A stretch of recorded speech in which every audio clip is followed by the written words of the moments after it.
गीत है, दर पर आए हैं कसम लेकर। क्या कसम लेकर आए हैं? हाथ नहीं छोड़ेंगे। ऑनलाइन वालों ने क्या कसम ली है?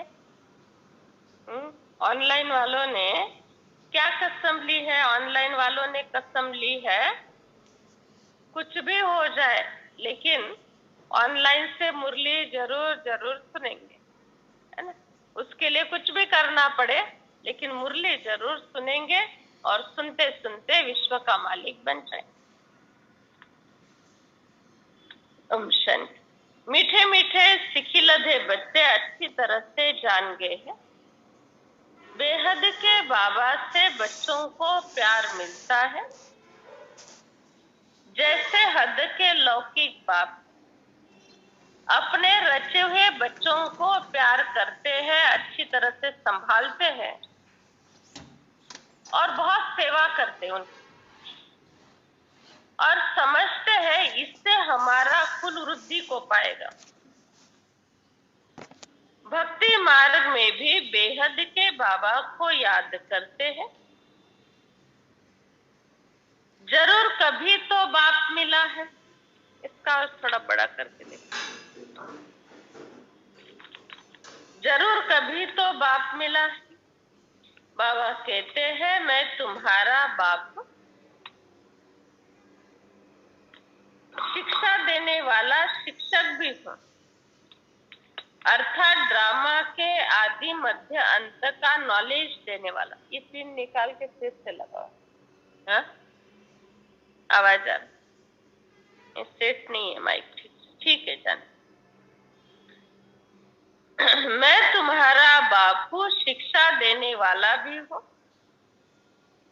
ड्रामा के आदि मध्य अंत का ज्ञान देता हूँ। इसको ही ज्ञान कहा जाता।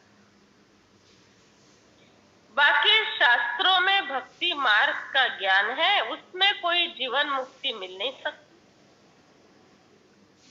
बाबा कहते हैं मैं जीवन मुक्ति दाता हूँ और मुझे ही मुक्ति जीवन मुक्ति देने के लिए यहाँ आना पड़ता है।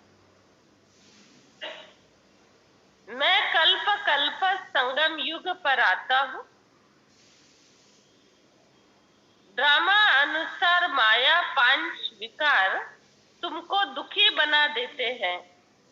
तुम जानते हो अभी तो कुछ भी नहीं है, दुख के पहाड़ गिरने वाले हैं। सुनकर डर लगता है? नहीं लगता है? अभी अच्छी स्थिति है ना, इसलिए सुनकर डर नहीं लगता। लेकिन प्रैक्टिकल में जब ये बातें आएगी तभी हमारी अवस्था बहुत मजबूत होनी चाहिए, और तभी एक ही बात के आधार से अवस्था मजबूत होगी। जितना जितना साक्षी, जितना अशरीरीपन का अभ्यास, और यहाँ कुछ भी मेरा नहीं, सब कुछ बाबा का। जब मेरा है ये हम कहते रहते हैं ना, तो वो जाने का डर रहता है, जाने के बाद तकलीफ होती है।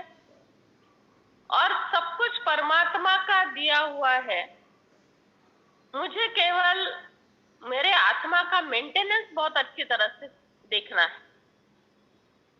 ये सब कुछ भगवान ने दिया हुआ है, मुझे मेरा जीवन अच्छी तरह से बिताने के लिए, कुछ प्रारब्ध पुण्य बनाने के लिए मुझे अपने आत्मा का मेंटेनेंस रखना है, इतना ही ध्यान देना है। बाकी मेरे कारण कोई भी प्रकार का मेरा कर्म का हिसाब न बने, कोई भी प्रकार का पाप न बने, ये छोटी छोटी बातों पर सिर्फ ध्यान देना है। और जितना छोटी छोटी बातों पर ध्यान देंगे उतने बड़े बड़े संस्कार बन जाते हैं। अव्यक्त बाबा के महावाक्य है, छोटी बात को कभी भी छोटा नहीं समझना, उसको बहुत बड़ा समझकर खत्म कर देना। क्योंकि छोटी सी बात भी एक राजा को गुलाम बना देती है, और छोटी सी बात भी एक गुलाम को राजा बना देती। दोनों बातें। छोटी सी नेगेटिव बात के तरफ अगर ध्यान नहीं दिया तो राजा गुलाम बन जाता है, और छोटी सी पॉजिटिव बात के तरफ ध्यान नहीं दिया, पॉजिटिव बात के तरफ ध्यान दिया, एक गुलाम राजा भी बन जाता। अनेक कहानियां हैं शास्त्रों में भी है और जनरल कहानियां भी ऐसी है कि राजा ने एक बार प्रजा की परीक्षा ली और उस परीक्षा में ऐसे ऐसे वो व्यक्ति पास हो गया तो क्या हुआ आगे? हाँ, उसको आधा राज्य भाग्य खुश होकर राजा ने दे दिया। सुना है ऐसा? उसको सोने की इतने सारे मोहरे दे, उसको ऐसे ऐसे प्राप्ति करा दी। छोटी सी परीक्षा ली, छोटी होगी या बड़ी होगी कोई, लेकिन वो छोटे से युक्ति से चलने वाले परीक्षा में वो पास हो गया तो उसको और आधा राज्य दे दिया। और छोटी सी युक्ति से चलने वाले परीक्षा में फेल हो गया तो उसको मृत्यु दंड दिया गया। है ना ऐसी कहानियां? तो इसीलिए ना छोटी बात को कभी छोटी नहीं समझना। ये छोटी छोटी बातें नहीं, छोटी छोटी बातें ही तो बड़े बड़े कार्य कर लेती। छोटी छोटी, जैसे बाबा के यज्ञ में जो भी दादियां 1936, 37, 38 में आई ना, बहुत छोटे छोटे, कोई 9 साल के थे, कोई 4 साल के थे, कोई 12 साल के थे। और जो बड़े थे ना, समझो 20-25 साल के ऊपर, 30-40 साल के ऊपर वाले थे, जिनके वो बच्चे थे, तो ये जो भी दादियां बड़ी हुई ना, ये छोटे बच्चे ही बाबा के यज्ञ में जो समर्पित हुए थे ना, वही बड़ी बड़ी दादियां बन सके। जो बड़े 30-40 साल के, 25 साल के समर्पित हुए थे, वो नहीं बन पाए। उसमें से केवल एक ब्रिजेंद्रा दादी और निर्मल शांता दादी दोनों अपवाद थे। बाकी छोटी आयु में 20 साल के आयु के अंदर जो आए वही बन पाए। इसीलिए बाबा कहते हैं, बच्चे छोटों को ना छोटा समझना, ना छोटी बात को छोटा समझना। छोटी बात को बड़ा समझ के खत्म करना और हर एक को बड़े प्यार से, भावना से चलाना। और सिर्फ इतना ही अटेंशन रखो, इतना ही अटेंशन। किसी भी हालत में, किसी भी हालत में मेरे कर्म का कोई भी गलत हिसाब किताब बन गया, मेरे सोच का कोई गलत हिसाब किताब बन गया, तो उसका हिसाब धर्मराज जब देगा तब देगा। लेकिन अभी ही, आज के आज, अभी के अभी मेरा कोई योग लग नहीं सकता, मुझे मुरली का आनंद मिल ही नहीं सकता। चाहे सुनाने की बात है, चाहे सुनने की बात है, लेकिन इतने बड़े आनंद से हम वंचित रह जाते, तब भी आनंद नहीं मिल सकता है अगर मेरे कर्म गलत है, सोच गलत है तो। या तो फिर न्यूट्रल भी है, कोई पुरुषार्थ नहीं चल रहा है, जैसे कल का दिन बीता वैसे ही आज का, ये भी बात है, तो बहुत बड़े बड़े सुखों से हम लोग वंचित रह जाते। हाँ, इसका मतलब ये नहीं है कि कोई दुख मिलता है, बहुत दुखी हो जाते, बहुत परेशान रहते, ये भी मतलब नहीं। लेकिन इतनी जबरदस्त प्राप्ति होने का समय चल रहा है, उस प्राप्ति से भी बहुत दूर और वंचित रह जाते हैं। इसलिए कभी कोई गलत कर्म नहीं करना। और गलत कर्म क्या है और सही कर्म क्या है, ये पता भी कैसे चले? गलत कर्म वह जो करते समय कोई सोच विचार नहीं, लेकिन करने के बाद जिसका पश्चाताप होता है, समझ जाना वो गलत कर्म है। खुद से झूठ नहीं बोल सकते। कर्म करने के बाद, बोलने के बाद, संकल्प चलाने के बाद एक बार भी मन में आया कि नहीं ऐसा ठीक नहीं था, तब भी वो गलत कर्म। दूसरा, महसूसता की शक्ति बहुत कम है, बुद्धि कम है, महसूसता की शक्ति कम है, और गलत कर्म हो रहे हैं, उसका डायरेक्ट असर अवस्था पर होता है। गलत सोचा, गलत बोला, गलत किया, उसी समय उसका असर अवस्था पर होता है। भले रियलाइज नहीं हुआ, पश्चाताप नहीं हुआ, क्योंकि रियलाइजेशन शक्ति कम है इसीलिए, लेकिन अवस्था पर डायरेक्ट असर हो गया, समझ जाना कुछ तो गड़बड़ है,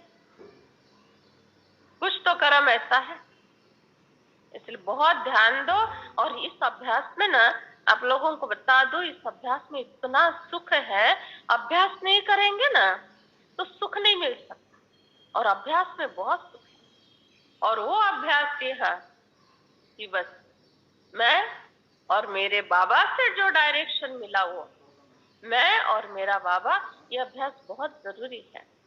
बाकी कोई भी सोच विचार गलत ना, कोई भी बात साधारण ना। तुम जानते हो अभी दुख के पहाड़ गिरने वाले, विनाश होने ही वाला है। उस समय खुने नाहे खेल का पाठ बचा, कितनी खून की नदियां बहेगी और सतयुग में घी की नदियां बहनी है। खून की नदियां बहती है, फिर उस समय हाहाकार हो जाता है, बहुत दुखी हो जाते हैं। अब बच्चों को अच्छी तरह से बाबा की सेवा बढ़ानी। अच्छा बच्चे, तुम मेरे मददगार बन जाते हो तब भी भारत स्वर्ग बन सकता है। अगर ब्राह्मण कुलभूषण बच्चे मददगार न बने तो स्वराज्य का वर्षा भी न मिले और स्वराज्य स्थापन भी नहीं होगा। ऐसे है, बाबा के मददगार हम नहीं बने तो स्वराज्य स्थापन नहीं होगा, बराबर है पद्मा में? हम नहीं बने तो स्वराज्य स्थापन नहीं होगा।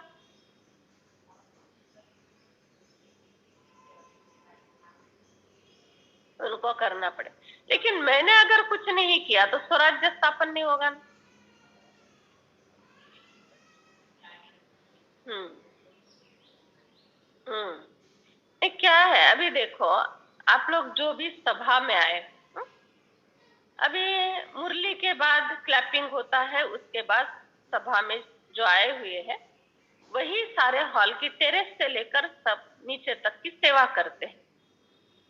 अभी आज समझो 20 जन आए और रोज आते हैं 40-50 जन, 20 जन है, कभी 10 जन है और कभी 100 जन।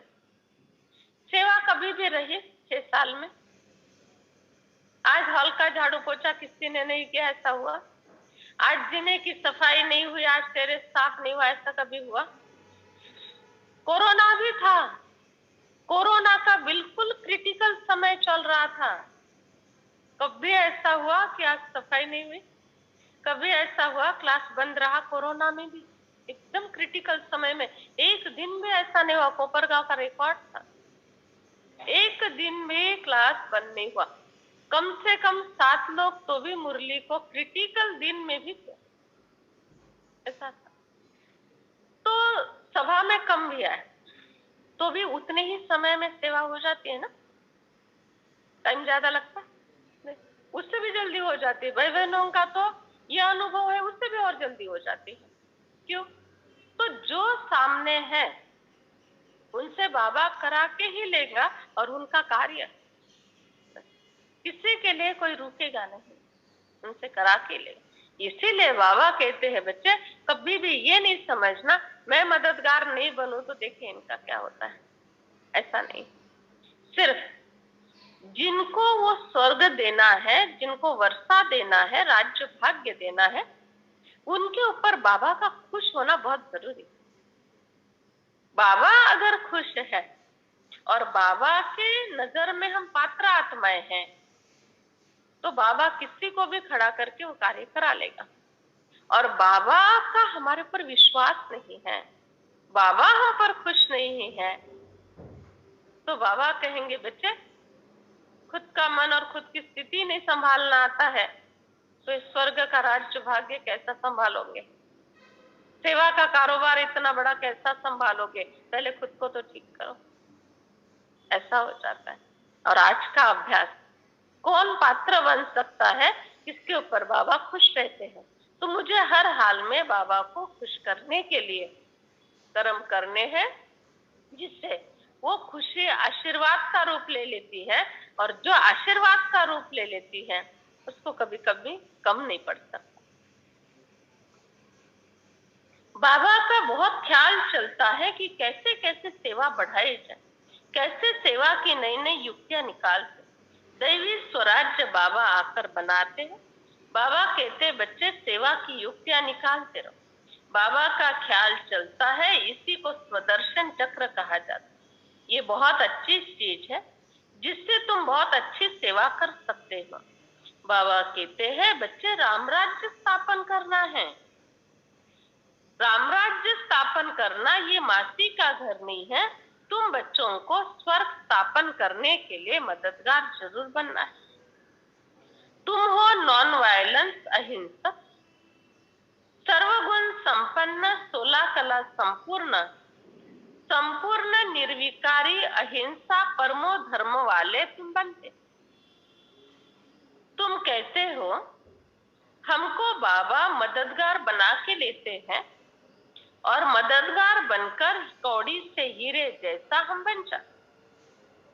कल्प कल्प हम ये सेवा करते हैं। अब हम गॉड फादरली सर्विस पर हैं और गॉड फादरली स्टूडेंट है, गॉड फादरली हम चिल्ड्रन।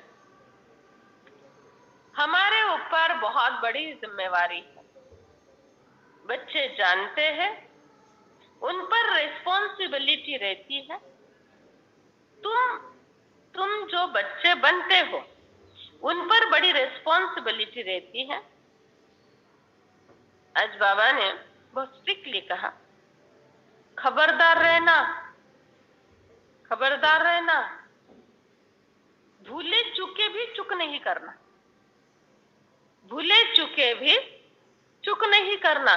भूले चुके भी चुक हो गए तो उसमें हमारे स्थिति पर उसका असर आएगा जरूर। बाबा किस्म किस्म की सेवा कराते। किस प्रकार भारतवासियों को बेहद के बाबा से वर्षा लेना है ये रास्ता समझाया जाता है। ये वर्षा 21 जन्म सतत रेता का अधिकार बन जाता है। सतयुग में deity world sovereignty is your god fatherly birth right है। बाबा स्वर्ग की स्थापना करते। पुरुषार्थ यह करना है। अच्छा बच्चे, सतयुग में जाओगे तो पुरुषार्थ करोगे? करोगे पुरुषार्थ? नहीं करोगे पक्का? कंफ्यूजन है। ऑनलाइन वाले जुड़ेंगे सतयुग में जाने के बाद? नहीं, ऑनलाइन होगा ही। ऑनलाइन माना वहां संकल्प की टेक्नोलॉजी, वहां पर बोलना नहीं पड़ता ज्यादा। इसीलिए देवताओं के लिए कहा जाता है आकाशवाणी, और आकाशवाणी एक आध वाक्य की होती है क्योंकि देवता बहुत कम बोलते हैं। संकल्प भी बहुत कम चलते। डेल्टा स्टेज होती है ना देवताओं की, जो संकल्प की स्टेज होती है वो डेल्टा स्टेज। डेल्टा स्टेज माना निसंकल्प अवस्था। यह पुरुषार्थ करना पड़ता है, बाबा को समझाना पड़ता है। तो सब बच्चे सुनो, स्वदर्शन चक्र भी तुम बच्चों को घुमाना है। बड़े बड़े स्थानों पर बहुत बड़े बड़े आयरन के सीट बनवाकर उस पर स्वदर्शन चक्र लगा दो। स्वदर्शन चक्र का अर्थ है सृष्टि चक्र। और फिर उसके नीचे लिख दो 5000 वर्ष पहले भी ऐसे ही हुआ था। जो देखेंगे उसका सोच चलेगा। समय नजदीक आता जाएगा, मनुष्य को ये दिल अंदर आता है बरोबर हम सतयुग के नजदीक हैं। बच्चे, तुम बच्चों को सेवा के लिए मुझे राय देनी पड़ती है कि ऐसा ऐसा करके सेवा बढ़ाओ। बाबा को तो राय देनी पड़ेगी, ऐसे ऐसे करके सेवा बढ़ाओ। लेकिन सेवा बढ़ाने के लिए ना सबसे इम्पोर्टेंट चीज जो है वो स्थूल सेवा की बात नहीं। जैसे बहुत बड़े बड़े मेले प्रदर्शनी आदि कर लिए, बहुत खर्चा करके बहुत बड़े बड़े प्रोग्राम कर लिए, तो ये संदेश मिलने का साधन है। सेवा बढ़ाने के लिए ना 2 शक्तियों की आवश्यकता होती, हमने अनुभव किया। सेवा बढ़ाने के लिए खुद की अवस्था जबरदस्त चाहिए, तपस्वी अवस्था चाहिए, कोई भी सेवा नहीं बढ़ा सकता है। और दूसरा, सेवा बढ़ाने के लिए पालना के संस्कार चाहिए। पालना के संस्कार और तपस्या में इन्वॉल्व रहना, तपस्या में डूबे हुए रहना। जिनका त्याग तपस्या का रिकॉर्ड कम है, 3 बातें बोली जाती है, त्याग तपस्या सेवा। त्याग तपस्या सेवा, ये 3 क्रम है, ऐसे 3 बात। पहले त्याग, त्याग का अर्थ रंगित वस्त्र का त्याग, कांदा लहसुन का त्याग, ये त्याग की बात नहीं है। ये तो भक्ति मार्ग वाले भी ये नियम बनाते हैं। पूजा बहन आप उठो, ठीक करो, बहुत तकलीफ हो रही है। तो ये त्याग त्याग नहीं होता है। अमृत वेले जल्दी उठ जाना, नींद का त्याग, ये त्याग त्याग नहीं होता है। त्याग का अर्थ है जो भी बातें हमको बाबा से दूर करती, जो भी बातें हमारे जीवन में हमारे स्थिति को खराब करने वाली बात, तो उस बातों का त्याग, अर्थात उसके तरफ कभी ध्यान नहीं देना। उसको पॉजिटिव सोचकर हम अपने जीवन में ठीक कर, वहां से थोड़ा ठीक करो आप। उसको पॉजिटिव सोचकर हम अपने जीवन में अच्छी तरह से उसकी धारणा करें। दूसरा, तपस्या का अर्थ है कोई भी कर्म कर रहे हैं, लेकिन कर्म करते समय केवल कर्म नहीं करो। जैसे समझो अभी हमारी स्थिति बड़े आनंद की है, ठीक है, बहुत आनंद की स्थिति है। उस आनंद की स्थिति को बहुत हंसना, बहलना, इधर उधर बात कर लेना, मोबाइल पे खुशखबरी सुना देना, हाँ ये सब करो, ठीक है, लेकिन आनंद के स्थिति का अर्थ है आनंद अंदर ही अंदर खपा लो, बचा लो। वो कैसे पता है? आनंद की स्थिति है, बहुत सुख की स्थिति है, उस समय केवल सुख और आनंद में ही समय बिताएंगे तो समझो हमारे जन्म कुंडली में लिखा है। कल आपने बहुत अच्छी सेवा की, कल आपने बहुत अच्छी तरह से ये जो भी बड़ा प्रोग्राम था उसमें मददगार बन गए, उससे आपको आज आनंद का और आशीर्वाद का फल मिला, ठीक है। अभी वो 2 घंटे की सेवा की, 2 घंटे का फल मिला। अभी ये जो आनंद, आशीर्वाद और सुख के जो 2 घंटे है ना, वो हमने कॉमन रीति बिता दी, आनंद का आनंद में बिता दिया। तो जो कमाई की थी अभी खाके खत्म हो गई।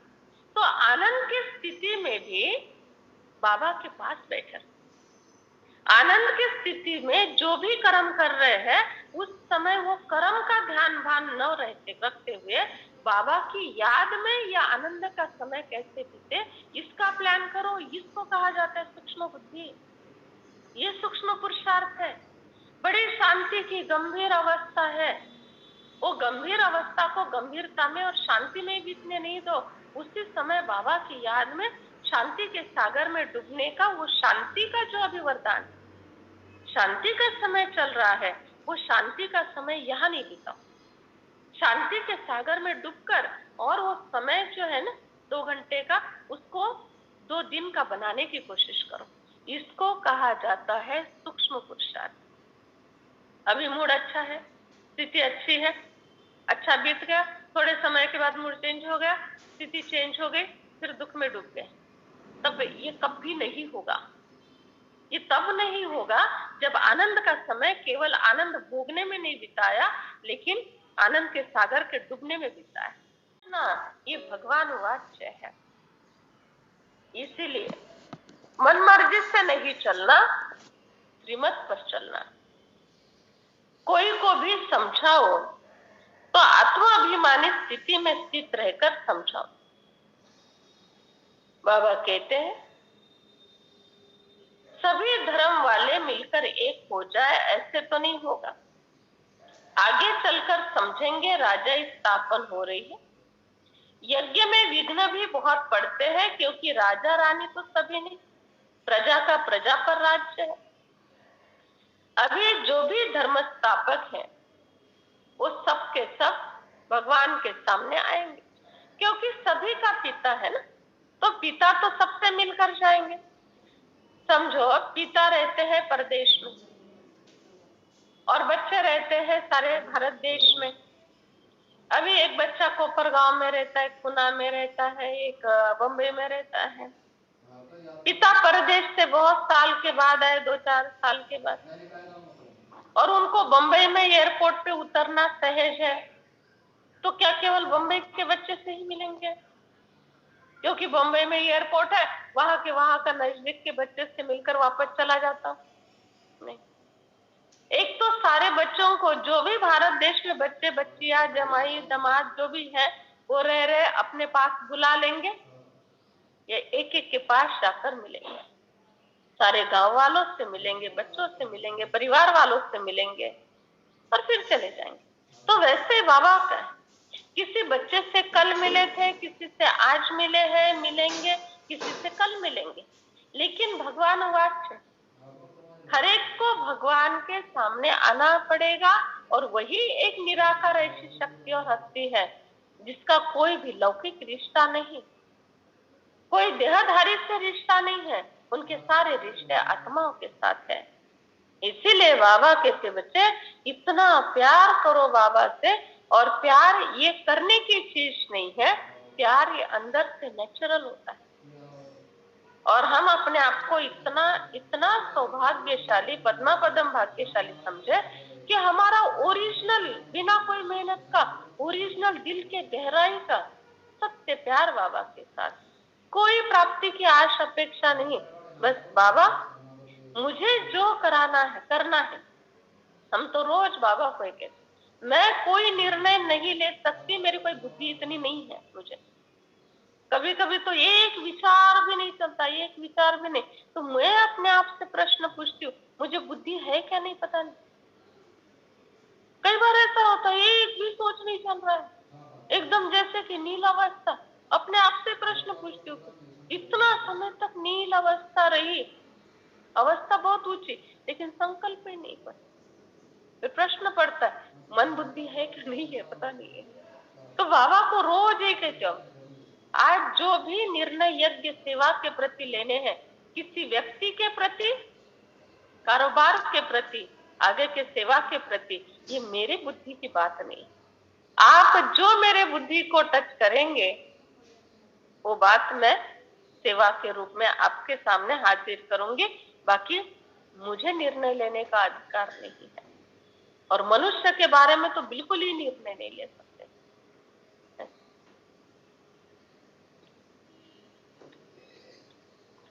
अभी ये जो बहनें भी सेंटर पर रहते हैं, ये मेरे निर्णय से नहीं है, मेरे निर्णय से थोड़े। मैंने कभी भी इनको रखने का निर्णय नहीं लिया है। इनको रखने का निर्णय बाबा का, और बाबा ने उनके बुद्धि को टच किया। आज है, कल रखा गया, आज है। ये कल रखने का निर्णय भी बाबा का था, आज पालना का निर्णय भी बाबा का है, और कल अगर हाथ छोड़कर जाने का निर्णय होगा तो वो भी उनका हिसाब होगा। उसमें मेरा कोई रोल नहीं होगा, ना रखने में ना भेजने में। इसलिए जो मेरे सामने उनकी पालना करना, इतना ही मेरा कर्तव्य है, और यही बाबा ने बताया। बाकी किसी के आने से सुखी और किसी के जाने से दुखी, ये नहीं होगा मेरे से। हर एक का अपना अपना हिसाब। खुद कहते हैं हम कोई धर्म को नहीं मानते। बाबा कहते आदि सनातन देवी देवता धर्म की स्थापना करने के लिए आए, अनेक धर्मों का विनाश सामने खड़ा है, बाकी कितना समय ठहरेंगे। अच्छा बच्चे, आफतें बहुत आने वाली। किसी ने तो कहा, सूरज भाई का ही क्लास था शायद, 2025 के बाद, 23 तो चल रहा है, बीच आ गया 23 का, 2025 के बाद हालतें और ज्यादा बिगड़ना शुरू हो जाएगा, और 2035-36 तक तो श्री कृष्ण का जन्म भी हो जाएगा। कितना समय बाकी रहा है? 2025 2 साल है, 2 सेकंड का भी भरोसा नहीं है। 2 सेकंड में भी हालत बिगड़ सकती है ना। कम से कम अपनी तैयारी तो रखी। इसलिए कभी ये नहीं सोचो कल का दिन भी आनंद में बीता, आज का भी आनंद में बीत जाएगा। आनंद में बीता, लेकिन उस समय कमाई कितनी थी? आनंद की, सुख की, शांति की स्टेज पर ही कमाई कर सकते हम लोग। कमाई का अर्थ स्थूल धन की बात नहीं होती, दुआओं की कमाई, बाबा की याद की कमाई। इसीलिए अंतर्मुखी रहो, डूबे रहो बाबा की याद में। ये सूक्ष्म पुरुषार्थ बहुत जरूरी है और इससे ही बाबा के हम पात्र बन सकते हैं, वर्षे के पात्र बन सकते हैं। बाकी खाने पीने में, हंसने बहलने में, घूमने फिरने में, इसमें बिल्कुल टाइम वेस्ट नहीं करो, बिल्कुल नहीं। ठीक है, जीवन चल रहा है, मौत के दिन सामने है, मौत की तलवार टंगी हुई है, कभी भी विनाश हो सकता है। आज के मुरली में तो बाबा ने उसका बहुत वर्णन किया, इसलिए कॉमन नहीं चलो। आफतें बहुत आने वाली है, कुछ ही समय में स्वर्ग आया कि आया, आज नरक है कल स्वर्ग आ जाएगा। हम आत्माएं दौड़ रही है, 84 जन्म पूरे किए, दुख का पार्ट अब पूरा हुआ कि हुआ। बच्चे अंतिम जन्म है, थोड़ा सा समय बाकी रह गया है। योग से अगर तुम लायक नहीं बने तो सजाओं से मुझे बनाना पड़ेगा। तुम बनो योग से, नहीं बनेंगे तो मेरे तरफ से फिर अलग बात होगी। जो सजा खाने वाले हैं उनका पद बहुत कम हो जाता है। सजा खाने वाले का पद कैसे कम होता है, क्या विज्ञान है इसके पीछे? बता पंकज, बता। जो सजा खाएंगे उनका पद कम हो जाएगा। अभी सजा खाने वाले का पद कम होगा, इसके पीछे विज्ञान क्या है?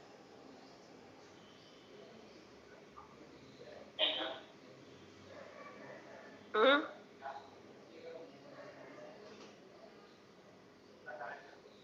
हम्म हाँ।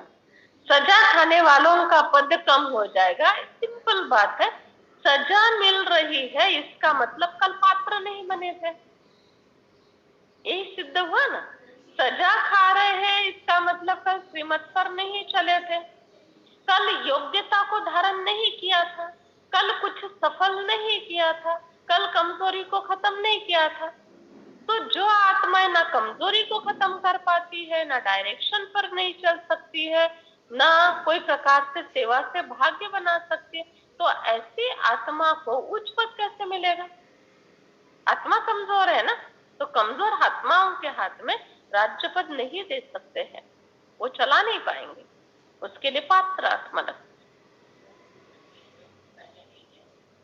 हाँ वही ना, सजा के पात्र बन जाए। कोई बड़ा व्यक्ति, उससे कोई गलती हो गई, कोई घोटाला हो गया, बड़ा मिनिस्टर है, घोटाला और जेल जाना पड़ा, जिंदगी भर के लिए कौन सा कलंक लगता है? जेल की हवा खाते हैं ना। उसके बाद कितने भी धर्म के काम किए, कितनी भी समाज सेवा की, तो समाज उसका फायदा पूरा पूरा ले लेगा। रास्ते बना दिए, बहुत अच्छा, कुएं खोद दिए, बहुत अच्छा है, सारी पानी की व्यवस्था कर दी, बहुत अच्छा। फिर भी जब भी इतिहास में कुछ लिखा जाएगा, वो बात लिखी जाएगी इतना समय तक जेल में थे क्योंकि ये घोटाला किया था, है ना?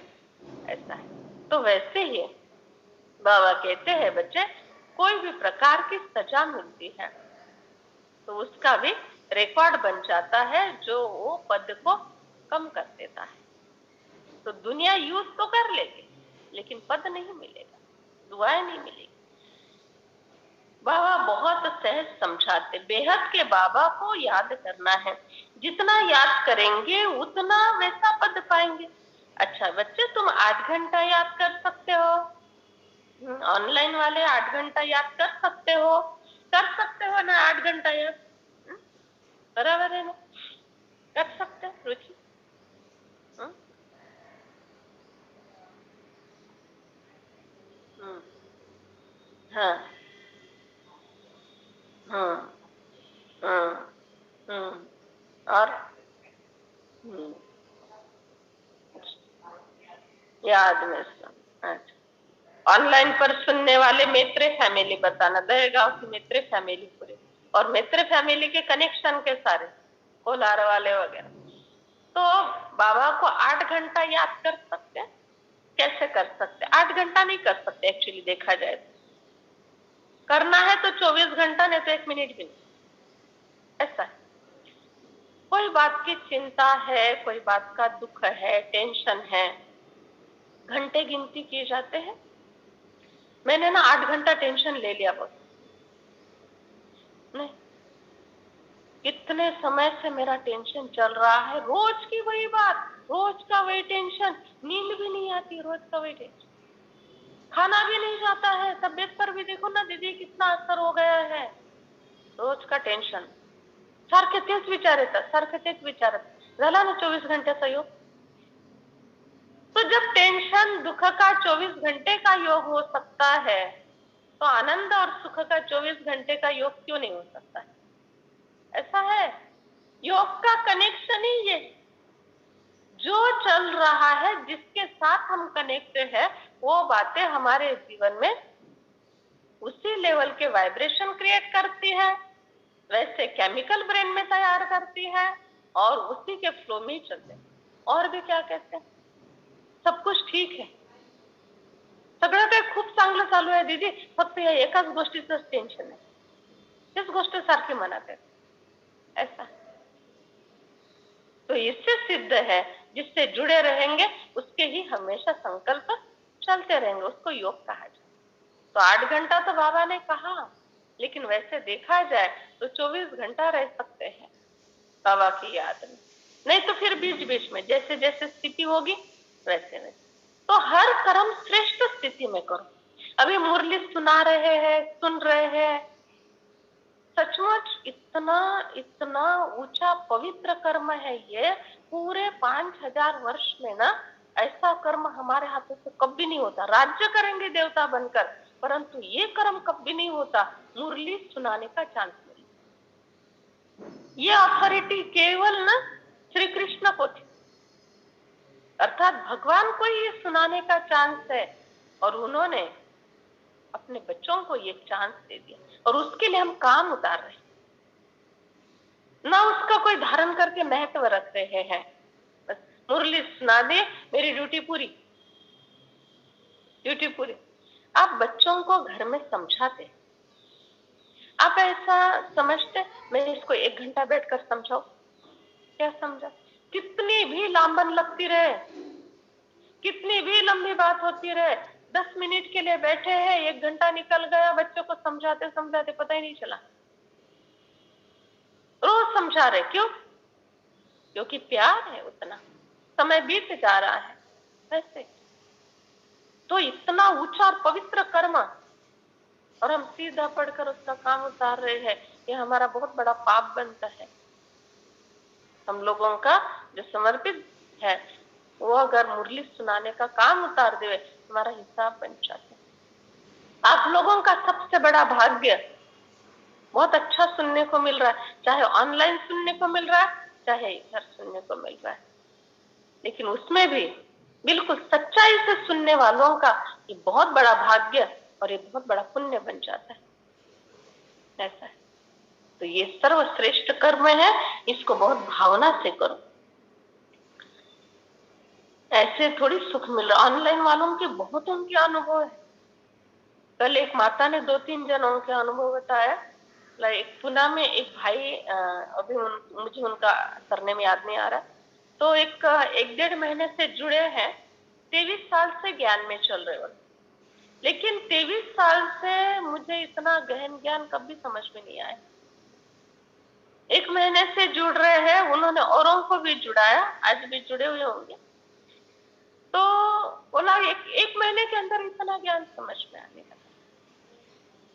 दूसरी एक बहन है, उसका अनुभव सुनाया, उसने कहा कि ये जो बोलते हैं वहां से वो सच हो रहा है, हमारे फैमिली में उसका अनुभव आ रहा है, जो वहां से बोला जा रहा है, एक एक अनुभव आते जा रहा है कि ये तो हमारे लिए सच होता जा रहा है।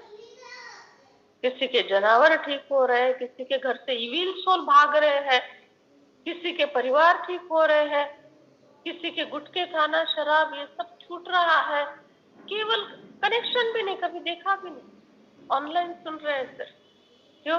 क्योंकि हम उतना भावना से एक एक के पास वो किरण भेजते, सभा वालों से नहीं केवल बात, ऑनलाइन वालों की तरफ भी बहुत ध्यान रहे। एक ही दिन ऑनलाइन बंद पड़ गया था, कितना कितना सुना लगा, 90% सुनापन महसूस हुआ मुझे, 90% सुनापन महसूस हुआ। ऐसे इतना बड़ा रोल है ऑनलाइन पर सुनने वालों का, क्योंकि हमारी इतनी उच्च भावना है। बाबा कहते हैं दुख का पाठ बहुत समय बजाया, अभी सुख का पाठ बजाना है।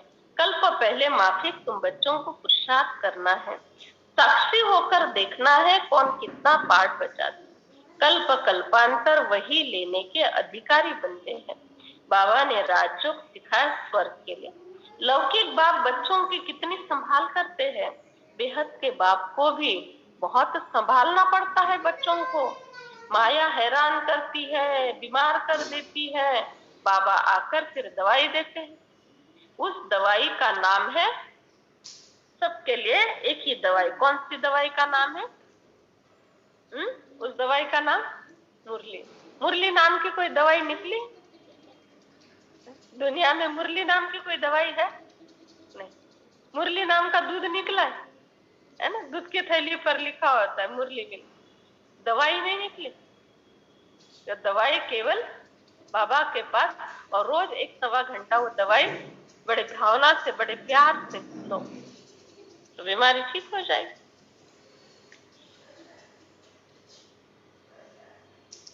बाबा को फिर दवाई करनी पड़ती है। बाबा कहते हैं बच्चे ऐसा कोई कर्म नहीं करना जिससे सजा खानी पड़े। 8 घंटा याद जरूर करना जितना पुरुषार्थ कराते हैं। बाबा ने राजयोग सिखाया, संजीवनी बूटी भी देते। बाबा को याद करने बिगर वर्षा याद आ ही नहीं सकता। अब भक्ति मार्ग अर्थात ब्रह्मा की रात्र पूरी होती, फिर बाबा आकर दिन स्थापन करते। आधा कल्प ब्रह्मा का दिन, आधा कल्प ब्रह्मा की रात। अच्छा बच्चे, तुम ऐसा कर्म करो जो माँ बाप का शोक हो जाए। ऐसा कर्म नहीं करना कि माँ बाप का नाम बदनाम हो जाए। अगर ऐसा कर्म करेंगे तो फिर सजा मिलेगी कि नहीं? सजा माना बाबा सजा नहीं देंगे, तुमने मेरा नाम क्यों बदनाम किया, बाबा साक्षी हो जाते हैं। लेकिन उस आत्मा का कर्म का ऐसा हिसाब बन जाता है जिससे ब्रह्मा कुमारी संस्था को नाम रखा जाएगा। इस संस्था में ऐसा ऐसे झगड़े करते हैं, कुछ भी होता है, जो भी है, तो संस्था बदनाम हो जाती है। और संस्था भगवान की है, किसी इंसान की नहीं, तो भगवान का नाम उसके साथ जुड़ा जाता है। तो थोड़ा सा सहन करना पड़े, थोड़ा त्याग करना पड़े तो करो, लेकिन कोई भी प्रकार का गलत कर्म नहीं करो। मुझे बहुत होना रहता है कि कैसे कैसे सेवा बढ़ाए, कैसे बच्चों की पालना करें। कहते हैं रास्ते चलते ब्राह्मण फंसा। बाबा को पता थोड़ी था कि मेरे में कोई बाबा की प्रवेशता होगी, मैं ब्रह्मा बनूंगा फिर नारायण बनूंगा। ऐसा हुआ, कितनी गालियां खानी पड़ी। बाबा कहते हैं तुमने मेरी कितनी ग्लानि की, तुमको तो 1-2 ही गाली मिली, मुझे तो पत्थर भीतर में कह देते, मेरी निंदा करते। राज्य भाग्य पाना है तो गाली खाना कौन सी बड़ी बात है?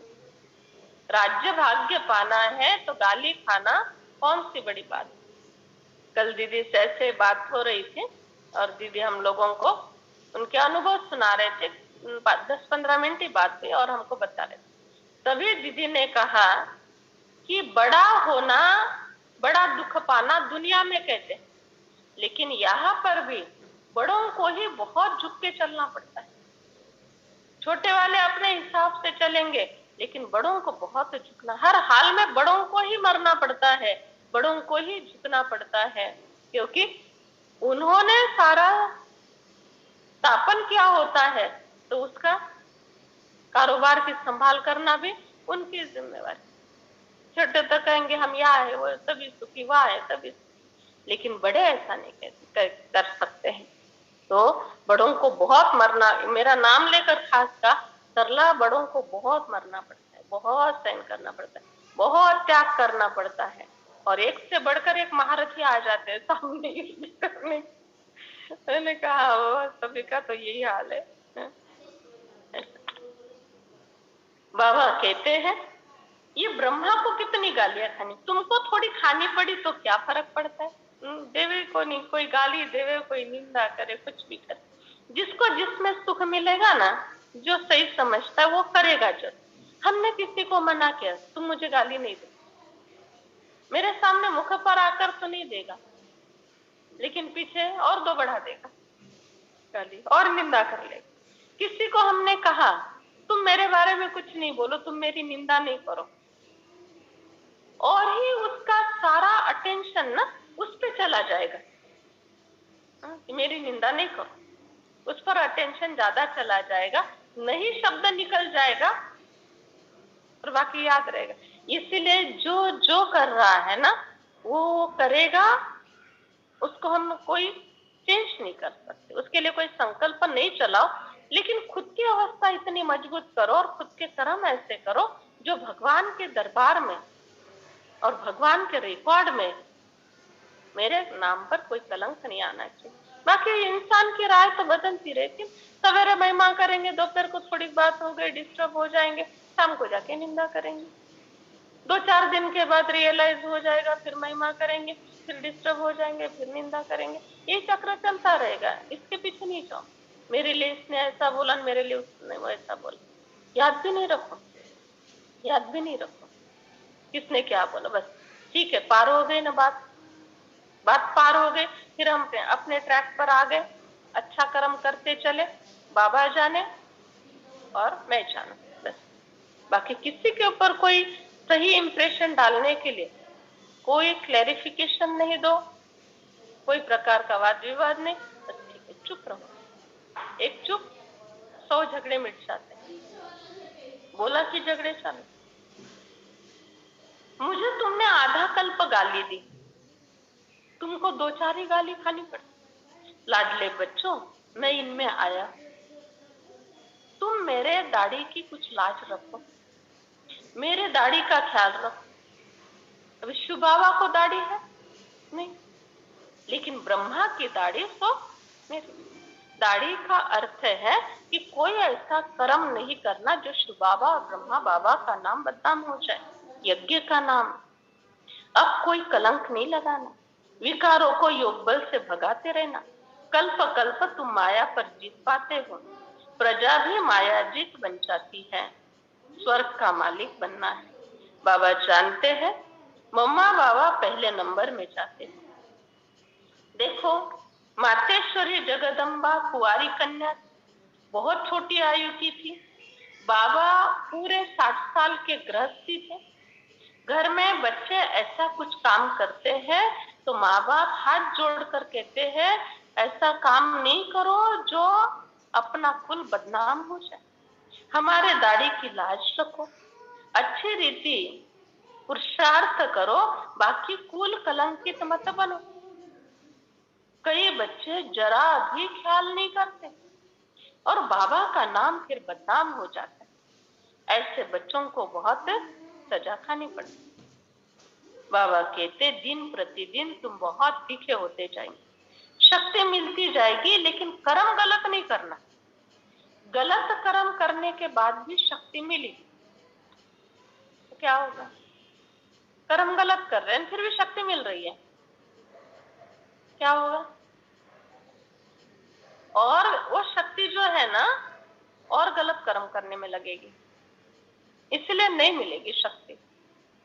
असुरों ने तपस्या की, उनको वरदान मिला, शक्ति मिली, सब मिला, लेकिन बाद में उन्होंने क्या किया? क्या किया? उस शक्ति का कैसे उपयोग किया? भस्मासुर को वरदान मिला, शक्ति मिली, तपस्या की बहुत, वरदान मिला, शक्ति मिली, लेकिन बुद्धि कैसी थी? बुद्धि गलत थी ना। वरदान तो पा लिया, शक्ति भी पा ली, लेकिन विचार ठीक नहीं थे, बीज ठीक नहीं, बुद्धि ठीक नहीं। और फिर सोचा जिसके भी सिर पर हाथ रखूंगा वो भस्म हो जाएगा और मैं अकेला जिंदा रहूंगा यहाँ पर। बस जो भी सामने आ रहा है, सर पर हाथ रख रहा है जल रहा है, सर पर हाथ रख रहा है जल रहा है। भगवान को रूप धारण करना पड़ा, वरदान खत्म करना पड़ा, शक्ति खत्म करनी पड़ी, ऐसा। इसीलिए ज्ञानी सर्वत्र दुर्लभम, ज्ञानी सर्वत्र पूजनम कहा जाता है। वरदान मिला, शक्ति मिली, उसका सदुपयोग समाज सेवा के लिए कैसे करें, इसका ज्ञान चाहिए। इसलिए बाबा रोज मुरली सुनाते हैं ना, माना ज्ञान दे रहे बच्चे, तुम्हारी अवस्था अच्छी रहे उसके लिए ज्ञान चाहिए, तुम्हारे से पुण्य कर्म होवे, सेवा होवे, स्वर्ग स्थापन होवे, इसके लिए मैं तुमको ज्ञान देता हूँ। और फिर वरदान मिलते हैं, और वरदानों के आधार से चले तो शक्ति मिलेगी। बुरे काम के आधार से चले और शक्ति मिले तो तुम्हारे से तो पता नहीं क्या क्या पाप कर्म हो जाए, क्या क्या हिसाब किताब बन जाए। इसलिए मैं भोला ना तो जरूर हूं, लेकिन इतना भोला नहीं हूं किसी को कोई भी बात के लिए तथास्तु बोल दो, मेरी रिस्पॉन्सिबिलिटी होती है। बेहद का बाबा कहते हैं दिन प्रतिदिन तुम सीखे चले जाओगे, तुमको बहुत शक्ति मिलेगी। विनाश सामने खड़ा है, लड़ाइयां लग रही है, ये रुद्र ज्ञान यज्ञ है। ब्राह्मण से देवता बन जाते, दिन प्रतिदिन बहुत सहज होगा।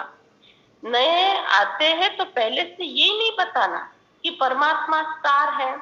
जब अच्छी रीति समझे तो पूछो कि परमात्मा का रूप क्या है, तब उनको बताओ। साक्षात्कार तो बहुतों को होता है, इसका मतलब भी नहीं समझते हैं।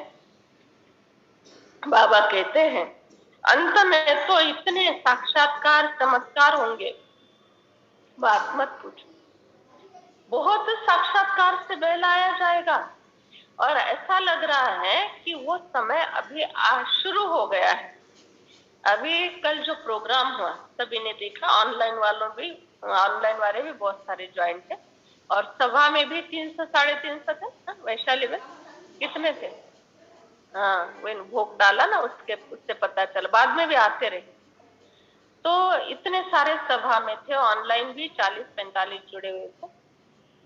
अभी कल जो माता जी ने इतनी बड़ी जमीन, 2 एकड़ जमीन हाईवे की, और वो भी नासिक शिरडी हाईवे की जमीन मिलना, आजकल कोई बेचते नहीं इतनी महंगी जमीन। दूसरी पहली बात तो ये, लेकिन उस माता जी को मधुबन जाकर आए, उसके बाद उसको बाबा का साक्षात्कार हुआ।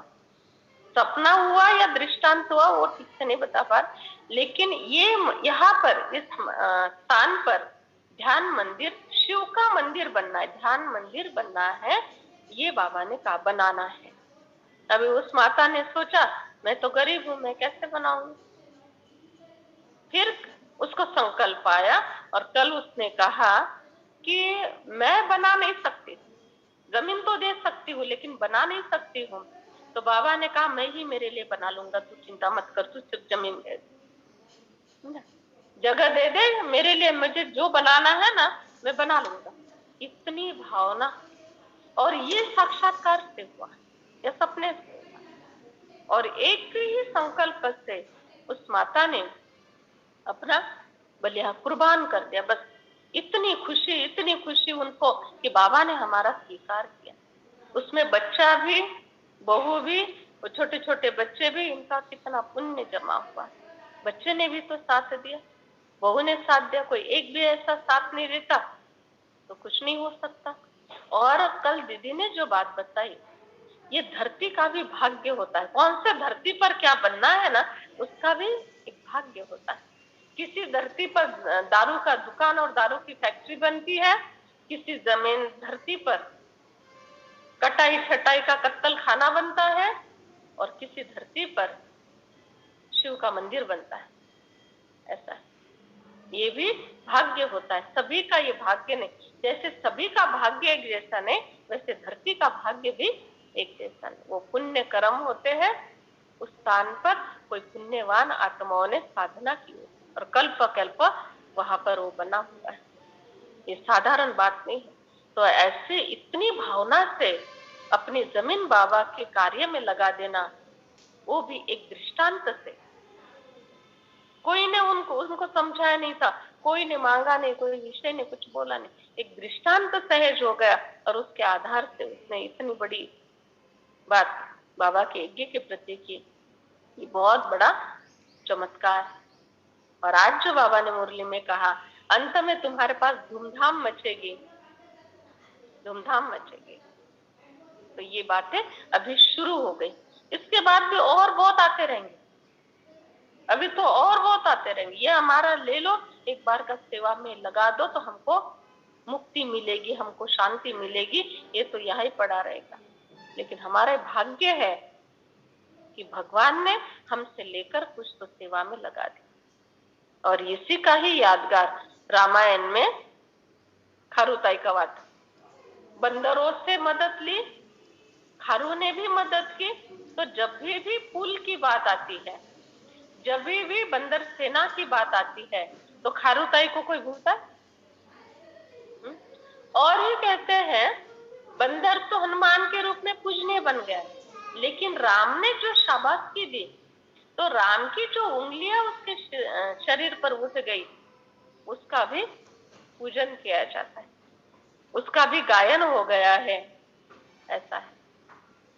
तो कितना बड़ा संगम युग से ये सारा संदेश दुनिया में चला गया। संगम युग में तो सारी बातें होती, और ये उस माता का कितना बड़ा भाग्य।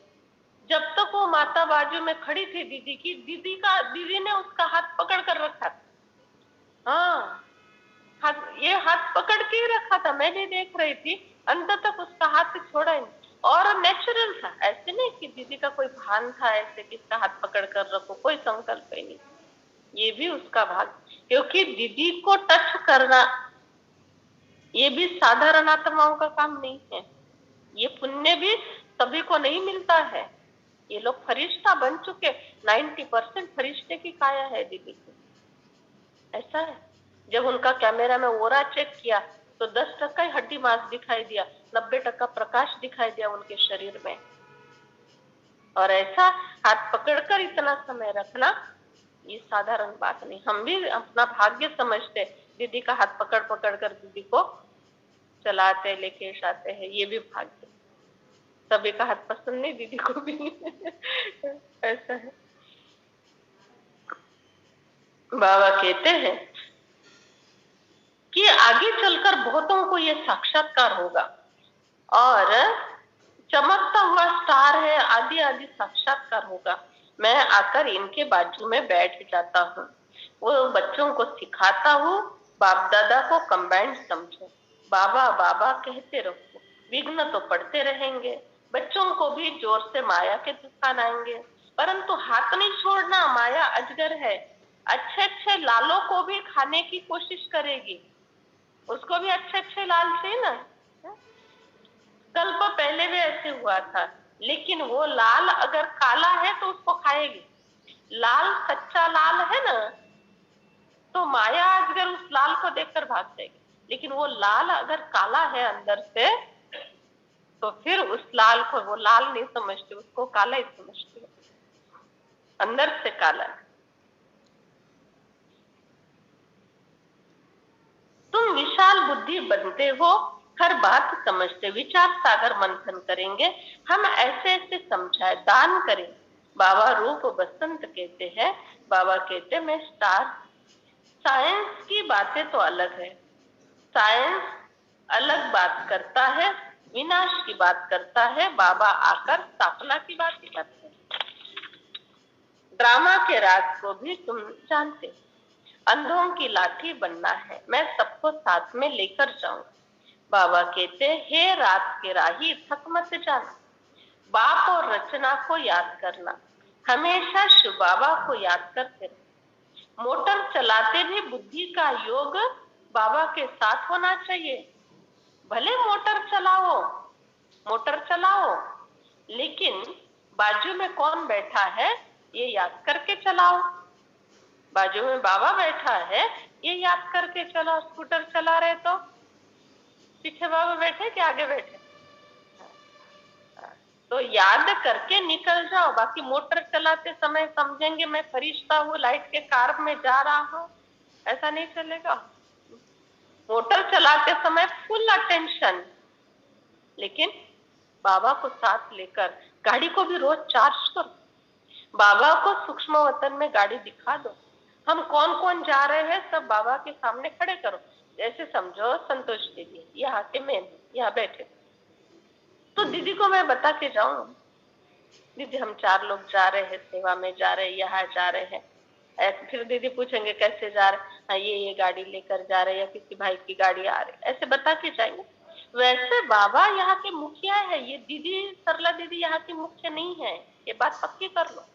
तो बाबा मुख्य है, बाबा के सामने सूक्ष्म वतन में चले जाओ, पूरी टीम खड़ी कर दो, बाबा हम 4 लोग जा रहे हैं या 2 लोग जा रहे हैं, फिर बाबा को ऊपर से दिखाओ ये गाड़ी लेकर जा रहे हैं, फिर बाबा के हाथ से किरणें आ रही है, गाड़ी को सुरक्षा कवच मिला और हम चारों को भी सुरक्षा कवच मिला, और उसके बाद अपना प्रवास बड़े विश्वास से भावना से शुरू करते हैं। ड्राइविंग फुल अटेंशन से, विश्वास भावना भी उतना, ऐसे करके चलो। और जो ड्राइविंग नहीं कर रहे हैं तो बाबा की याद में रहो। पुरुषार्थ करते करते शरीर छोड़ देंगे, सबका सद्गति दाता एक बाबा है। बाबा कहते हैं बाबा कहते नई आत्मा ऊपर से आती है, इसीलिए उसका मान होता है, किसी में भी प्रवेश करती है तो उनका नाम वाला हो जाता है। तुम ब्राह्मण संगम युग पर, दुनिया बदल रही है, महाभारत लड़ाई खड़ी है, तुम्हारे द्वारा सबको नॉलेज मिलेगी। माताओं को बाबा लिफ्ट देते हैं, बाबा कहते हैं वंदे मातरम। अच्छा, मीठे मीठे सिखिलत है बच्चों प्रति, माता पिता बाप दादा का याद प्यार और गुड मॉर्निंग। रूहानी बाबा की रूहानी बच्चों को नमस्ते, रूहानी बच्चों की माता पिता बाप दादा को याद प्यार गुड मॉर्निंग नमस्ते, थैंक यू, बहुत बहुत। धारणा के लिए साथ, मोस्ट बिलवेड बाबा को याद करने का पुरुषार्थ करना है।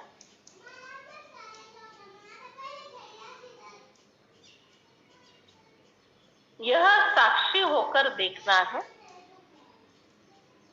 मोस्ट बिलवेड बाबा को याद करने का पुरुषार्थ कौन कितना करता है, ये साक्षी होकर देखना है। कौन कितना करता है ये साक्षी होकर देखना है। 8 घंटे तक बाबा की याद में रहने का अभ्यास करना है।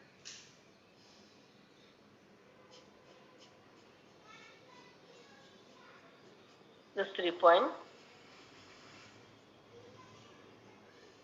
बाप समान रूप बसंत बन,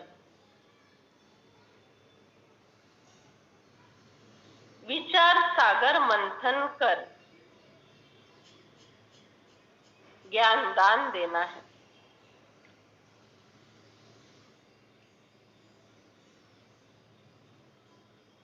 अंधों की लाठी बनना है।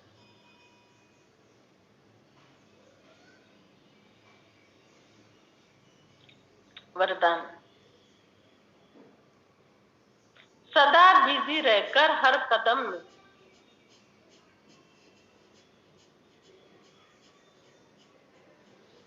पद्मों की कमाई, सदा बिजी रहकर हर कदम में पद्मों की कमाई जमा करने वाले मायातीत भव।